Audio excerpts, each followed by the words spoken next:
पाकिस्तान का महिमा मंडन किया जाता है कुछ लोगों के द्वारा, और वो लोग यही इसी हिंदुस्तान की धरती पर रहते हैं। हम तो चाह रहे थे बदला लेना, लेकिन हमारी सरकार नतमस्तक हो गई विदेशी ताकतों के आगे। पाकिस्तान पर अगर कोई कार्रवाई हो जाएगी या पाकिस्तान के खिलाफ अगर भारत कोई एक्शन ले लेगा तो हमारे यहाँ रह रहे लोग नाराज हो जाएंगे। जो पाकिस्तान के नेता थे, उनके जो बयान थे, जो वो पाकिस्तान के खिलाफ बोल रहे थे, उनको यहाँ भारत में कितना पसंद किया गया था। 2014 से पहले हम लोगों को खूब याद है, वीडियोज आते थे धमकी के, ये वो सब। अब ये आतंकी कहाँ है? उन आतंकवादियों के आकाओं को मिट्टी में मिला देंगे।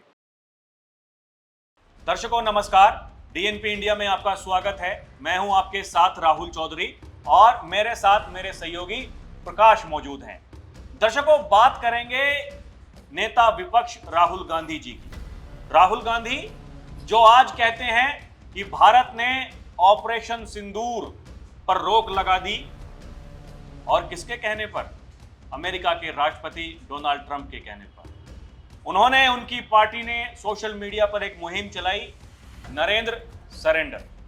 यह अपने आप में एक बड़ी बात है दर्शकों, क्योंकि एक तरफ भारतीय जनता पार्टी और केंद्र सरकार, हमारी सेना लगातार वो ये कहते रहे कि हमने पाकिस्तान के कहने पर सीज फायर किया है, लेकिन ऐसा माहौल बनाया गया कि देश का प्रधानमंत्री डर गया और डर के मारे सीज फायर किया गया। उस पाकिस्तान की क्या औकात है दर्शकों, ये सब जानते हैं। वहां कैसे हालात हैं ये सब जानते हैं, लेकिन उसके बावजूद पाकिस्तान का महिमा मंडन किया जाता है कुछ लोगों के द्वारा, और वो लोग यही इसी हिंदुस्तान की धरती पर रहते हैं। सवाल वो नहीं है, सवाल इस बात का है, जब आपकी सरकार थी तो आपने क्या किया था। और अब एक बड़ा खुलासा हुआ है। पी चिदंबरम, जो 26/11 हमले के दौरान देश के गृह मंत्री हुआ करते थे, उन्होंने एक बयान जारी किया। एक टीवी चैनल को इंटरव्यू देते हुए उन्होंने ये कहा कि मैं तो चाह रहा था कि पाकिस्तान के ऊपर अटैक किया जाए, बदला लिया जाए, लेकिन कुछ विदेशी ताकतें ये नहीं चाह रही थी और उनके दबाव में सरकार ने कोई एक्शन नहीं लिया। प्रकाश भाई, अब इसको कैसे समझा जाए? ये वही पार्टी है जिसका विदेश मंत्री संसद में खड़े होकर के ये कहता है, रक्षा मंत्री ये कहता है कि हम चीन बॉर्डर के पास इंफ्रास्ट्रक्चर इसलिए नहीं बढ़ा रहे हैं क्योंकि भविष्य में चीन उसका इस्तेमाल कर सकता है।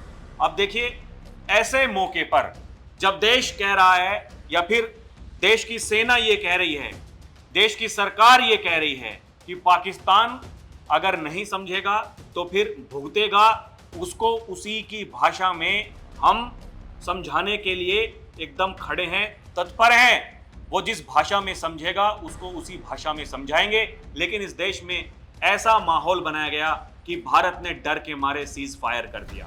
अब ये जो खुलासा हुआ है, देखिए गृह मंत्री ने ये खुलासा किया है, हम तो चाह रहे थे बदला लेना, लेकिन हमारी सरकार नतमस्तक हो गई विदेशी ताकतों के आगे। राहुल जी, पी चिदंबरम जो कह रहे हैं वो कोई खुलासा मैं तो नहीं मानता हूँ। ये पूरा देश जानता है कि कांग्रेस ने मुंबई हमलों के बाद क्या किया। मुंबई हमला छोड़ दीजिए, उसके बाद कितने सारे ब्लास्ट हैं कि मुंबई ट्रेन में ब्लास्ट, कहीं बनारस का ब्लास्ट हो, कानपुर का ब्लास्ट हो, गुजरात का ब्लास्ट हो।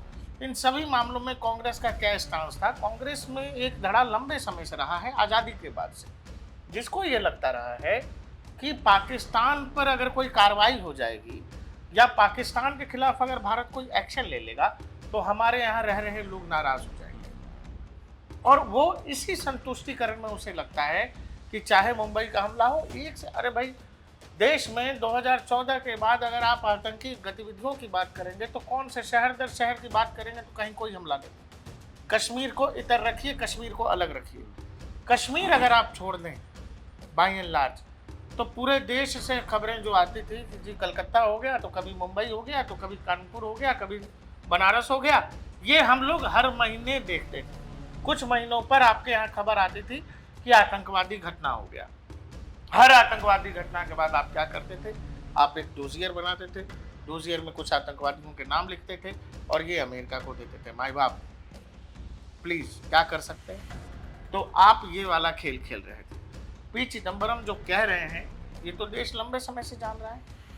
भाई मुंबई हमलों के बाद आज की सरकार अगर होती, मुंबई जिस तरह का हमला था, तो सब लोग कल्पना कर सकते हैं कि आज की सरकार क्या करती। सबको अंदाजा है इस बात का कि क्या होता। बावजूद इसके मुंबई हमला हुआ, हम लोग तो बहुत छोटे छोटे थे, स्कूल में थे और टेलीविजन पर दिखाया जा रहा था, लोग यहाँ से लाइव रिपोर्टिंग करके पाकिस्तान को जानकारी भी दे रहे थे। ये सारा ड्रामा चल रहा था। अरे भाई आपको दिल्ली से एनएसजी भेजने में 24 घंटे का समय लग गया आज के दौर में। पी चिदम्बरम ने एक और भी बात कही है। पी चिदम्बरम ने कहा कि उस समय की तैयारी और आज 2025 की तैयारी जो भारत की है उसमें आसमान जमीन का फर्क है। तो ये खुद ही चीज पी चिदम्बरम कह रहे हैं। अब इसमें कोई बड़ी बात तो है नहीं, ये आंखों से दिख भी रहा है लोगों को। और सब तैयारी छोड़ो राहुल जी, क्या आप में पॉलिटिकल विल था? वो चिदम्बरम साहब कह रहे हैं नहीं था। ये देश भी मान रहा था कि ऐसा नहीं था कि हमारी सेना में दम नहीं था, हमारी सेना नहीं कर सकती थी। हमारी सेना की तरफ से, एयरफोर्स की तरफ से बाकायदा प्रेजेंटेशन दिए गए थे, उस समय पीपीटी दिखाए गए थे, बाकायदा आतंकी अड्डों को चिन्हित किया गया था कि हम एयर स्ट्राइक कर सकते हैं, लेकिन उसको नहीं करने दिया गया। क्यों? बताया ये गया कि हम इसको इंटरनेशनली करेंगे। अमेरिका की तरफ से, जैसा कि पी चिदम्बरम साहब कह रहे हैं और दुनिया जानती है, अमेरिका की तरफ से जबरदस्त दबाव था कि आप नहीं करेंगे, आप जवाब नहीं देंगे। पी चिदम्बरम ये कह रहे हैं कि मुंबई का हमला हुआ और तीसरे दिन से हमारे ऊपर ये दबाव आ गया। उस समय कोलानिंजा राइस हुआ करती थी, विदेश मंत्रालय वहाँ देखती थी, उनकी प्रधानमंत्री से मुलाकात हो गई, वित्त मंत्री से यहाँ पी चिदम्बरम साहब से मुलाकात हो गई। कह दिया गया कि नहीं करें, आप लोग कोई प्रतिक्रिया नहीं देंगे, आप युद्ध में नहीं जा सकते। यूरोपीय देशों की तरफ से जबरदस्त दबाव था और वो कह रहे हैं कि जबरदस्त प्रेशर था इंडिया के ऊपर। और आपने क्या किया? आपने घुटने टेक दिए। आपकी जो लीडरशिप थी उसने घुटने टेके हैं, सेना ने नहीं टेके। अब उसके बाद से देखिए ना, 2014 के बाद से जो हम देख रहे हैं, पाकिस्तान ने जितने भी ऐसे दुस्साहस किए, उसके बाद में क्या किया जाता है? वही किया जाता है जिसका वो हकदार है, उसको जो चाहिए उसको उसी की भाषा में समझाया जाता है। पाकिस्तान को 2014 के बाद भी यही लग रहा था, क्योंकि उसने पिछली सरकारें ऐसी ही देखी कि वो कुछ भी करके चला जाता था और यहाँ से लोग पेपर लिख के, नाम लिख के, अरे अरे मार के चला गया, मार के चला गया। अरे भाई पाकिस्तान ने मारा, पाकिस्तान को मारो ना। लेकिन आपको ये लगता था कि आप पाकिस्तान को मारेंगे। यहाँ भारत पाकिस्तान के मैच में लोगों को बुरा लग जाता अगर भारत जीत जाता है, तो आप पाकिस्तान को मारेंगे। आपको लगता था कि यहाँ पर लोग नाराज हो जाएंगे। अभी तक राहुल गांधी ने, भाई देश के नेता विपक्ष हैं, अभी तक भारत की जो जीत पाकिस्तान के ऊपर एशिया कप में हुई है उस बाबत कोई टिप्पणी नहीं की है। अब कुछ लोग कह रहे हैं भाई विदेशी धरती पर हैं, बहुत व्यस्त हैं, पता नहीं किस किस से मुलाकात कर रहे हैं, क्या क्या बम आने वाले दिनों में फूटने वाले हैं। कोई हाइड्रोजन बम की बात कर रहा है, कोई क्या बात कर रहा है। लेकिन वहीं से और जो मुद्दे हैं देश में, जो सरकार के खिलाफ जो एजेंडा चलाए जा सकते हैं, वो सब कुछ टाइम से हो रहा है, लेकिन अभी तक कुछ नहीं कहा गया है। एक उनकी नेता है सुप्रिया श्रीनेत, जो बड़ा भाषण दे रही थी। ये देश विरोधी लोग हैं जो जश्न मना रहे हैं। तेलंगाना का सीएम तिलक वर्मा को बुला करके सम्मान, बताइए। उनके बड़े बड़े नेता सोशल मीडिया पर जाकर के ट्वीट कर रहे हैं। भाई जिसको इस देश से प्यार है, मोहब्बत है, वो तो अपनी जीत मानेंगे कि नहीं मानेंगे। लेकिन जो ये मान चुका है कि हम अगर ऐसा कुछ करेंगे तो हमारा वोट बैंक हमसे नाराज हो जाएगा, उनके लिए दिक्कत। राहुल जी की जब भी टेलीविजन पे आके या इस तरह की बात बोलती है, कांग्रेस का 2-4% वोट इधर उधर हो जाता है। सुप्रिया श्रीनेत के बोलने से कांग्रेस का वोट बढ़ेगा मुझे नहीं लगता है, क्योंकि आप लोग सीधा आंखों देखा झूठ बोल रहे हो। भाई आप यहाँ आके ज्ञान दे रहे हो, दिल्ली में बैठ के वहाँ आपका सीएम जो है लोगों को बुला करके तिलक वर्मा को सम्मानित कर रहा, फोटो खिंचवा रहा है। आप छोड़ो, कांग्रेस के तमाम नेता जो दिल्ली में बैठे हैं वो सेलिब्रेट कर रहे हैं, उन्हीं को रोक लो पहले, देश को बाद में रोकना। राहुल गांधी कह रहे हैं नरेंद्र सरेंडर। नरेंद्र सरेंडर क्या होता है? 2008 के बाद का पूरा जिक्र किया है। खुद के गृह मंत्री हैं भाई, सीनियर लीडरशिप है पी चिदम्बरम साहब।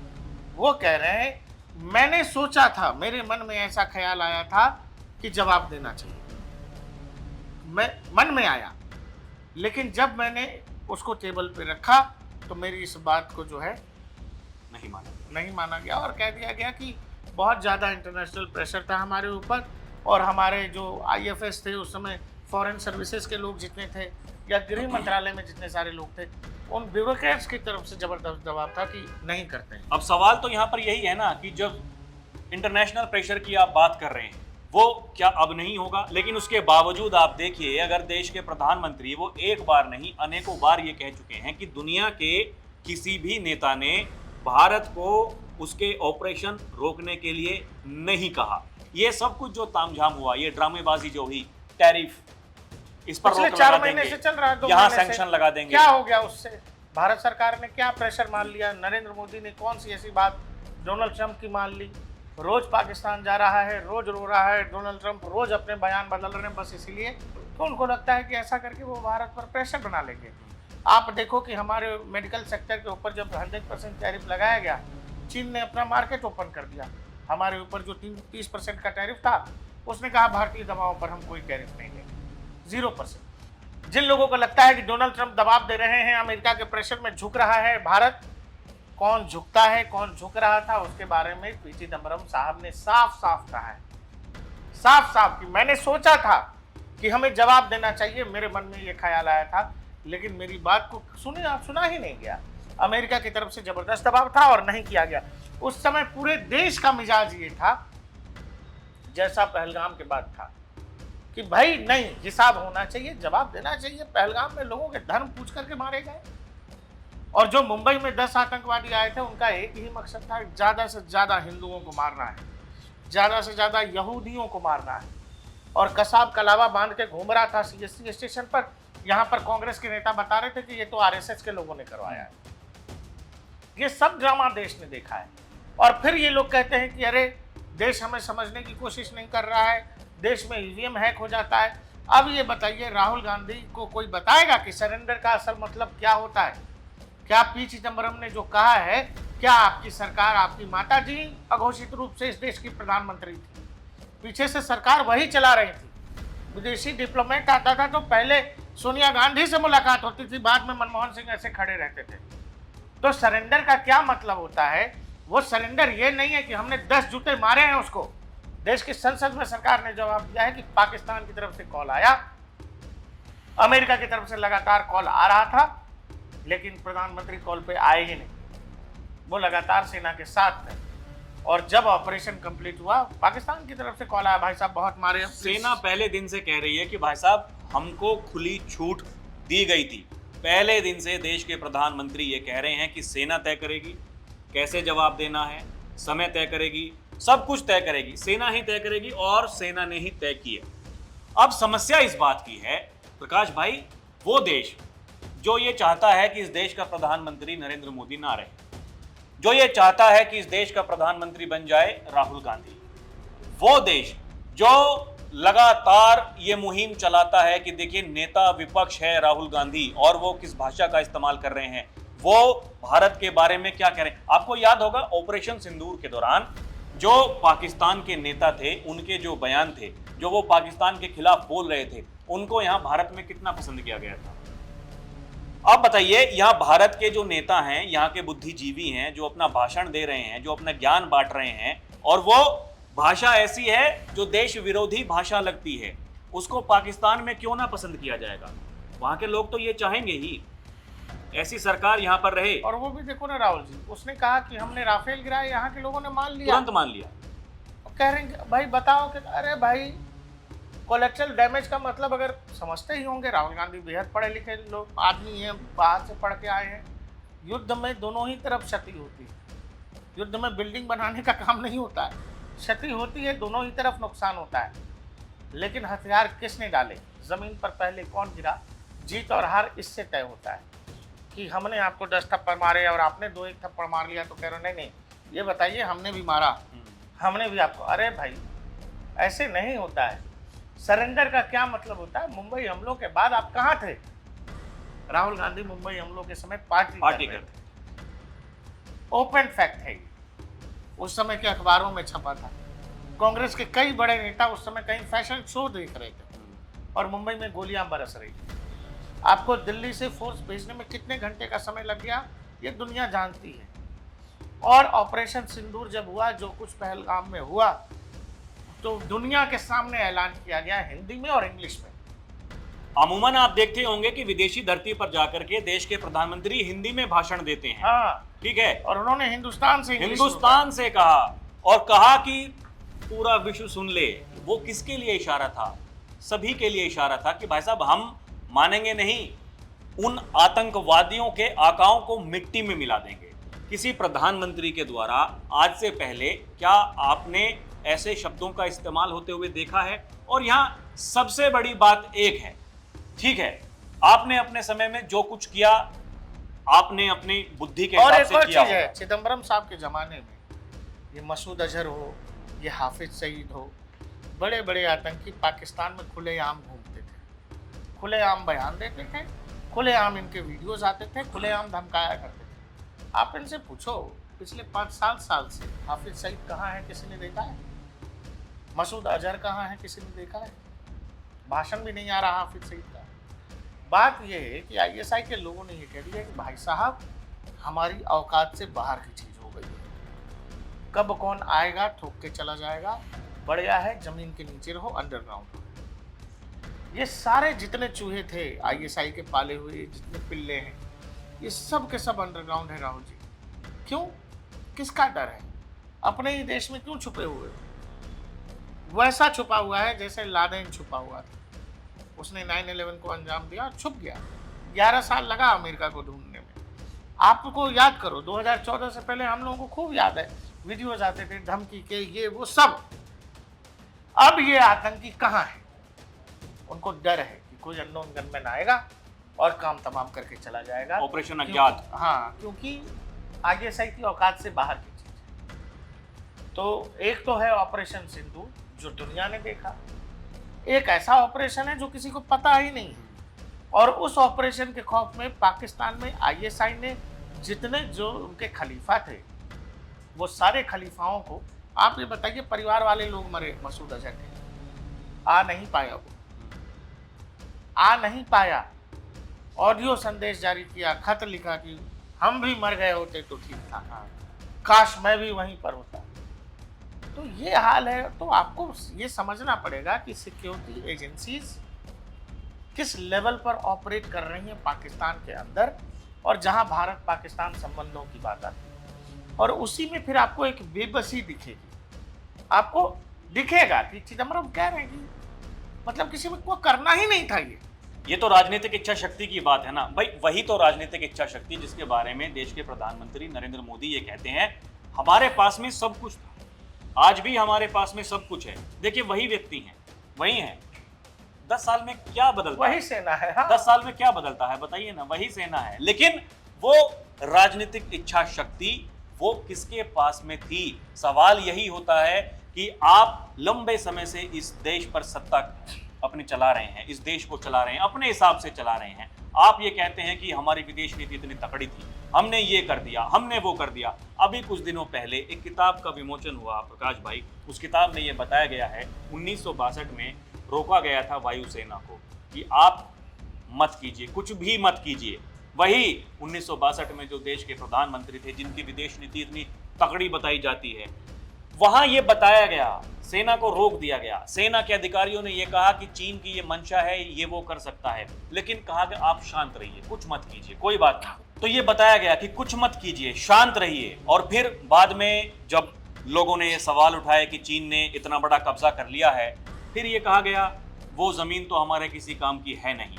अभी यही लोग, ये देखिए ना, पूरा माहौल बनाया हुआ है, चीन ने भारत की जमीन पर कब्जा कर लिया। चीन ने सबूत मांगते हैं तो कुछ नहीं दे पाते हैं। दिक्कत उसी बात की है, जब सरकार उनसे पूछती है, सेना उनसे पूछती है, अगर आपको ऐसा लग रहा है तो हमें कुछ तो बताइए, कोई तथ्य तो हमारे सामने रखिए। लेकिन जो सबको दिखाई दे रहा है उस पर यह कह दिया गया वो हमारे किसी काम की है नहीं, छोड़ दीजिए। ऐसी मानसिकता। बात केवल पाकिस्तान से आपको नहीं लड़ना है, पाकिस्तान को आपको जवाब देना नहीं है। इन लोगों की प्राथमिकता में आर्मी भी कभी नहीं थी। ये राफेल कई साल से खरीद रहे थे, नहीं खरीद सके, क्योंकि दिक्कत ये थी कि हर चीज में कमीशन बंधा हुआ था। कमीशन का फाइनल होना जरूरी है। हथियार आएगा नहीं आएगा ये बाद में देखेंगे। फाइटर जेट की कमी से एयरफोर्स आज तक इसीलिए जूझ रही है क्योंकि 10 साल के टेन्योर में कांग्रेस ने कुछ खरीदा ही नहीं। कांग्रेस ने किसी भी डिफेंस डील को फाइनल ही नहीं होने दिया, जहां तक एयरफोर्स का सवाल है। आर्मी के पास जूते नहीं थे राहुल जी, हेलमेट नहीं था, बुलेट प्रूफ जैकेट नहीं था, और जो था वो सब क्या विदेश से मांगा है। क्यों विदेशी से सब क्यों आ रहा है? क्योंकि सेना में भी ऊपर कुछ बाबू बैठे हुए थे, बड़े बड़े लाइसनर थे जो हथियारों की लाइसनिंग करते हैं, उसमें नेताओं का कमीशन बना हुआ था।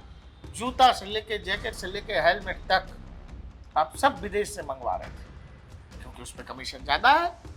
ले जाएगा, यहाँ लोग मर रहे हैं आपके, नहीं ले जाएगा, लेकिन हमारे यहाँ मैन्युफैक्चरिंग यूनिट नहीं होगी। क्यों? देश में बनेगा तो सब सस्ता आएगा। आज जो आपने डिफेंस कैपेबिलिटी जो ऑपरेशन सिंदूर के दौरान हमारी दिखी है, जो कॉम्बैट रेडीनेस दिखा है, हमारी एयरफोर्स हो या थल सेना हो या नेवी हो, जो ड्रोन कैपेबिलिटी दिखी है राहुल जी, हम लोगों को लगता था कि रूस यूक्रेन युद्ध में ड्रोन का जो इस्तेमाल हो रहा है या इजराइल ने जिस तरह के इस्तेमाल किया, हम लोगों को लगता था कि कल को हमारे ऊपर अगर ऐसा होगा तो क्या करेंगे। जो 7 अक्टूबर 2023 को हुआ इजराइल में कि आतंकवादी एक तरह की पैराशूट से लैंड कर गए, हम लोगों को लगा कि हमारे यहाँ होगा तो क्या करेंगे। उसका जवाब आपको ऑपरेशन सिंदूर में मिला है।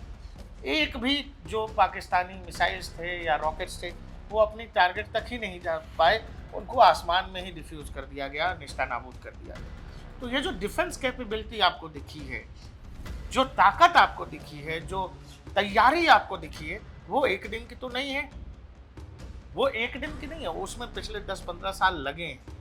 और अब क्या है, अब ना सेना को पैसे की कमी है, ना इक्विपमेंट्स की कमी है, ना हथियारों की कमी है।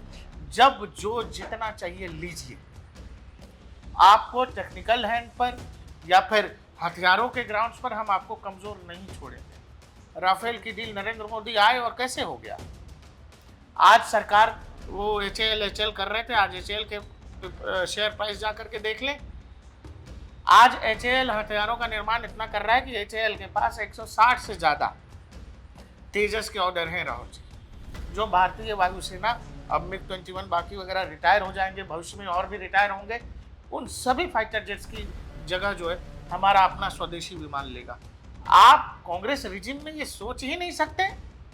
तेजस का प्रोजेक्ट शुरू हुआ 1980 में, उसी समय पाकिस्तान का JF-17 उन लोगों ने शुरू किया, चीन और पाकिस्तान ने मिलकर। उनका JF-17 2006 में इंडक्ट हो गया, लेकिन हमारी यहाँ पर कांग्रेस की 10 साल की सरकार रह गई।